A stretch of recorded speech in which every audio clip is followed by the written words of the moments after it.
Well, it's that time of year in the college hockey season where players are either playing for a title of some sort, signing pro deals, or have chosen to enter the transfer portal. And last week, UMD's Blake Biondi chose the latter. But today, he shared the destination of his next chapter.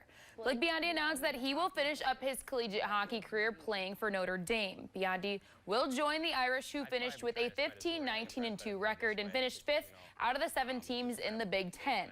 The Hermantown native departs his hometown team, having racked up 30 goals and 27 assists in 118 games for UMD. Mr. Hockey 2020 is a 4th-round draft pick of the Montreal Canadiens and is set to graduate from UMD with a double major in business and marketing.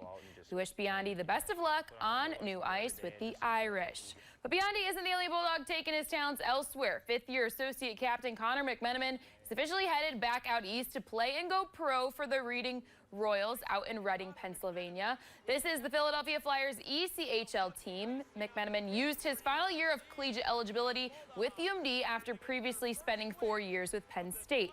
McMenamin tallied 6 goals and 15 assists in 35 games for the Bulldogs.